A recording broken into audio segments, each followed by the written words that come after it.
YouTube channel पे आपका स्वागत है। डेली एमसीक्यू क्लास के अंतर्गत आज की क्लास में हम लोग अर्थशास्त्र से संबंधित लगभग 25 बहुविकल्पी प्रश्नों को सॉल्व करेंगे। यह प्रश्न TGT, PGT, NET, JRF, KVS, NVS, LT, GIC, Bihar TGT PGT mains exam तथा आरपीएससी फर्स्ट ग्रेड एवं सेकंड ग्रेड एग्ज़ाम के लिए महत्वपूर्ण हैं। तो चलिए आज की क्लास स्टार्ट करते हैं और देखते हैं आज की क्लास में क्या क्या क्वेश्चन हैं। 1 नंबर क्वेश्चन, निम्न में से कौन कॉप डगलस उत्पादन फलन के लिए सत्य नहीं है? ऑप्शन देख लेते हैं। यूलर प्रमेय संतुष्ट होती है, पैमाने के स्थिर प्रतिफल, प्रतिस्थापन की लोच इकाई से अधिक, कोई नहीं। तो कॉप डगलस उत्पादन फलन में प्रतिस्थापन की लोच इकाई से अधिक नहीं होती है, प्रतिस्थापन की लोच इकाई के बराबर होती है। तो इसमें गलत पूछा गया है, मतलब सत्य नहीं है, तो सी ऑप्शन सत्य नहीं है। क्या है कॉप डगलस उत्पादन फलन? कॉप डगलस उत्पादन फलन प्रथम घात वाला समरूप फलन है।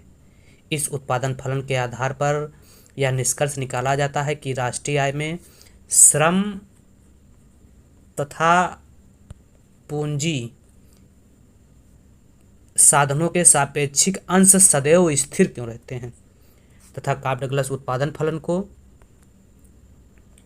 Q बराबर ए के अल्फा इंटू एल बीटा के द्वारा व्यक्त किया जाता है, जिसमें K हो जाएगी पूंजी कैपिटल और यल हो जाएगा लेबर श्रम, तथा ए अल्फा और बीटा धनात्मक स्थिरांक के रूप में व्यक्त किए जाते हैं, जिनका मान उत्पादन की तकनीक पर निर्भर करता है।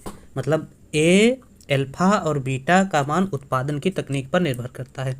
अगर कॉप डगलस उत्पादन के विशेषताओं की बात की जाए तो कॉप डगलस उत्पादन फलन से श्रम के सामूहिक सापेक्षिक भाग के स्थिर रहने की व्याख्या की जाती है, तथा कॉप डगलस उत्पादन फलन रेखीय समरूप उत्पादन फलन है।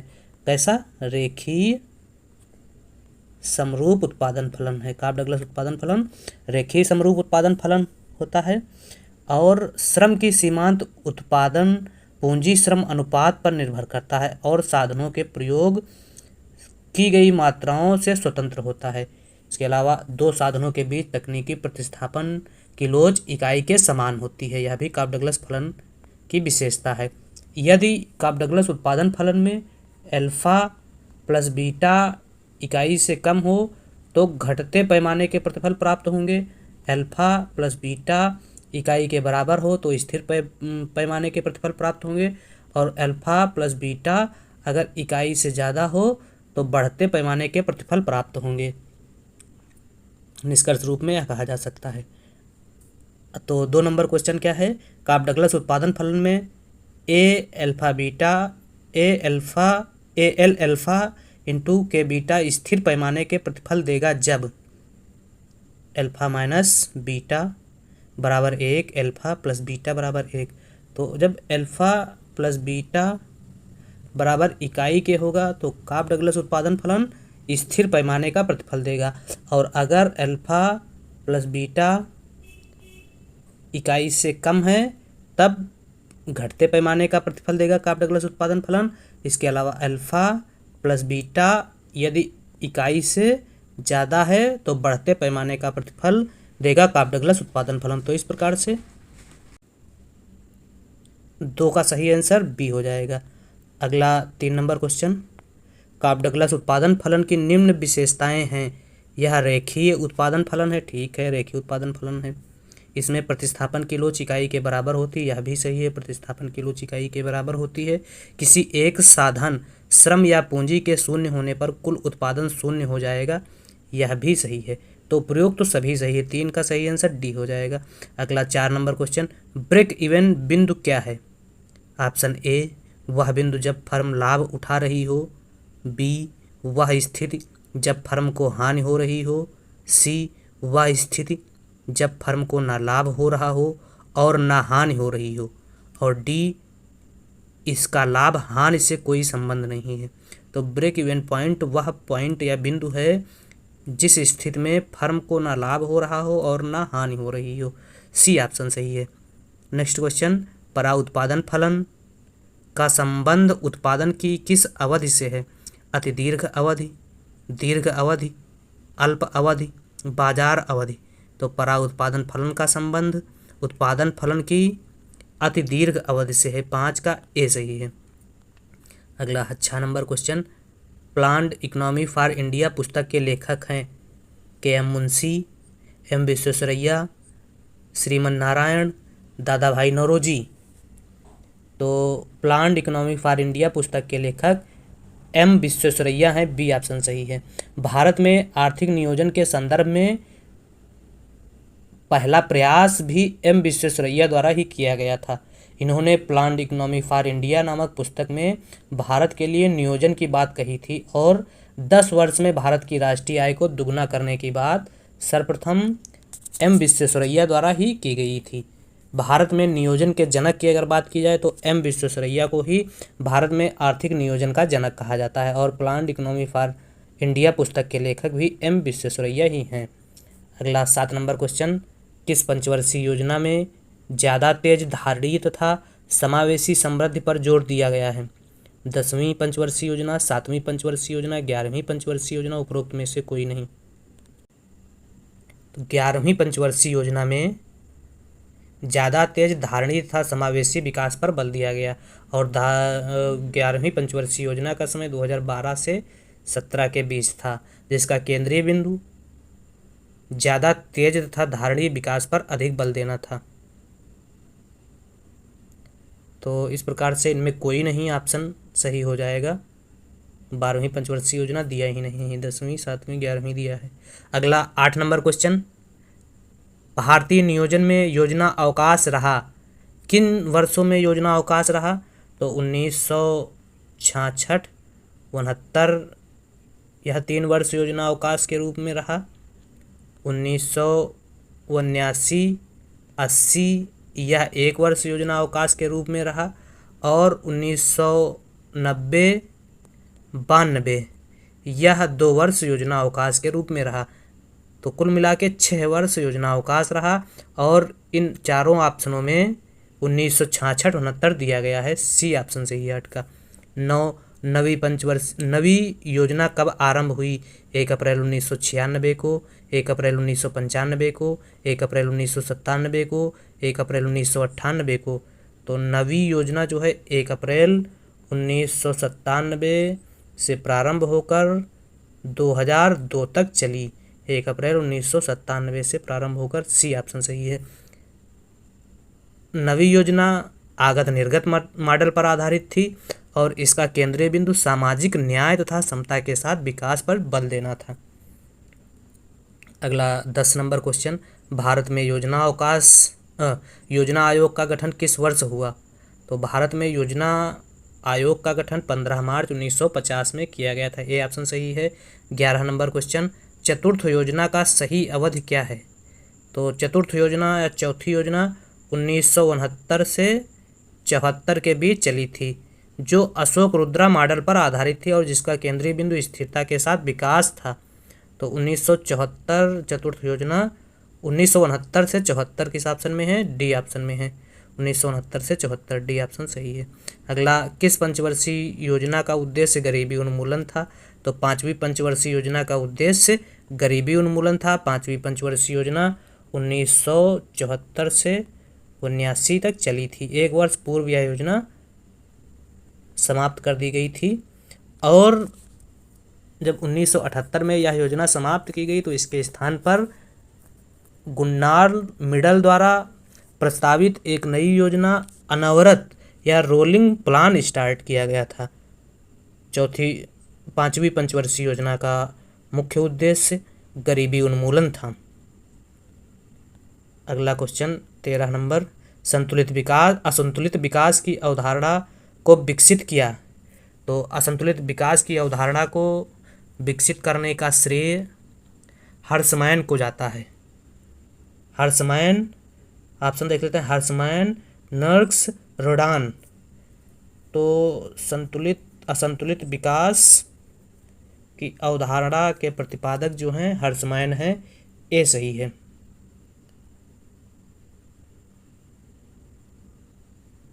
रोस्टो और हर्समैन प्रतिपादक हैं। सिंगरहंस, पार्ल, स्टीडम और किंडलवर्गर असंतुलित विकास के समर्थक अर्थशास्त्रियों में हैं।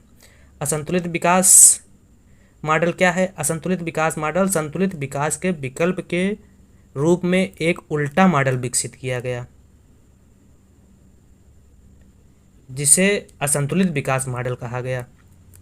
इस मॉडल में अर्थव्यवस्था के कुछ क्षेत्रों को चुनकर निवेश किया जाता है, जबकि शेष क्षेत्रों को छोड़ दिया जाता है और उन्हीं क्षेत्रों से विकास किया जाता है।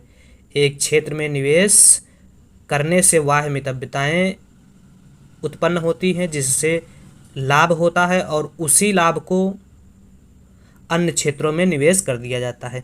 प्रोफेसर हर्समैन का कहना है कि आर्थिक विकास के रास्ते उबड़ खाबड़ होते हैं, अतः हमें जानबूझकर अर्थव्यवस्था में असंतुलन पैदा करना चाहिए और उसी असंतुलन से संतुलन की ओर बढ़ते रहना चाहिए और संतुलन मिलने पर पुनः असंतुलन पैदा करना चाहिए। तो हर्समैन असंतुलित विकास की बात करने वाले अर्थशास्त्रियों में शामिल है। तो 13 नंबर क्वेश्चन का सही आंसर ए है। अगला 14 नंबर क्वेश्चन, प्रबल धक्का सिद्धांत का प्रतिपादन किसने किया? तो प्रबल धक्का सिद्धांत का प्रतिपादन रोजेंस्टीन रोडान द्वारा किया गया था। सी सही है।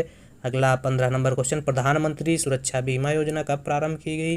प्रधानमंत्री सुरक्षा बीमा योजना 9 मई 2015 को प्रारंभ की गई थी। बी सही है। अगला 16 नंबर क्वेश्चन, राष्ट्रीय ग्रामीण स्वास्थ्य मिशन कब प्रारंभ किया गया? 1 अप्रैल 2005, 12 अप्रैल 2004, 12 अप्रैल 2005, 1 मई 2005। तो राष्ट्रीय ग्रामीण स्वास्थ्य मिशन 12 अप्रैल 2005 को प्रारंभ किया गया।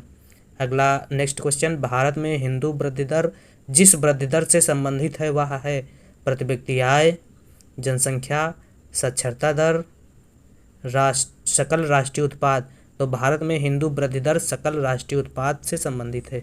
डी सही है। अगला 18 नंबर क्वेश्चन, अनवरत योजना की अवधारणा के प्रणेता हैं केन्स, मिडल, मार्शल, जे.के. मेहता। तो अनवरत योजना 5वीं पंचवर्षीय योजना के एक वर्ष समाप्त होने के पश्चात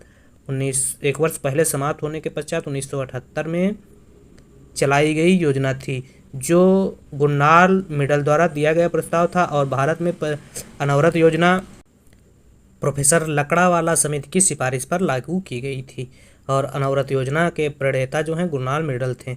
अगला, उत्पादन सिद्धांत किसने प्रतिपादित किया? तो उत्पादन सिद्धांत रोस्टो द्वारा प्रतिपादित किया गया था। रोस्टो के विकास के 4 चरण थे, उन्हीं में से एक ये सिद्धांत है, 5 चरण थे। अगला 20 नंबर क्वेश्चन, ऐसा बाजार जिसमें किसी वस्तु के केवल 2 विक्रेता होते हैं वह कहलाता है? एकाधिकार बाजार, पूर्ण प्रतियोगिता बाजार, अल्पाधिकार बाजार।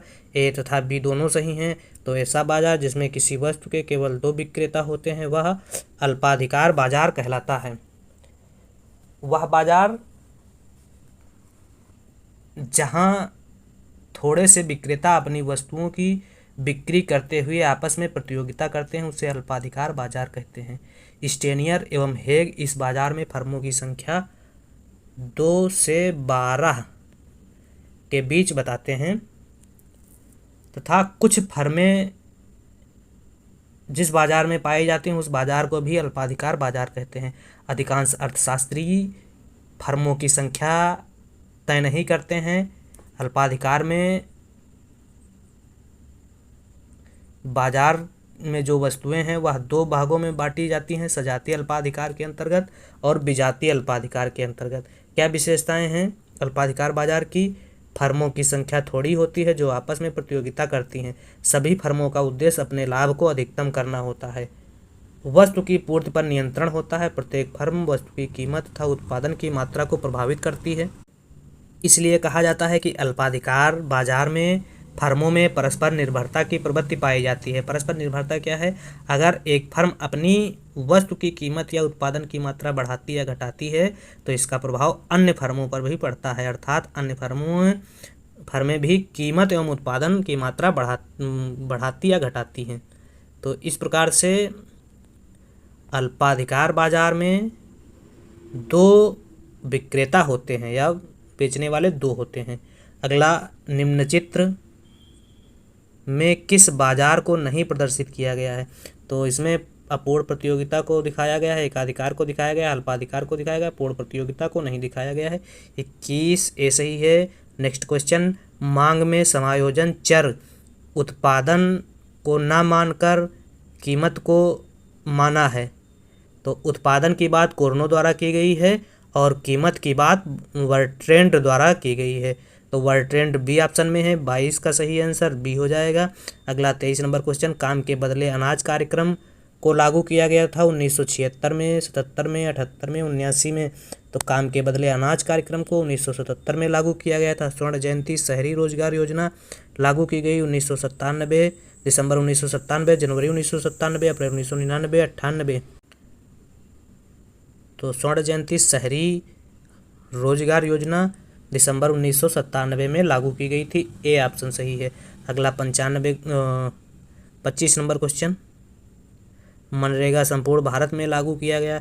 तो मनरेगा एक्ट 2005 में आया, 2006 में मनरेगा कुछ राज्यों में लागू किया गया और फरवरी 2008 में संपूर्ण राज्यों में मनरेगा लागू किया गया और 2009 में नरेगा का नाम बदलकर मनरेगा कर दिया गया।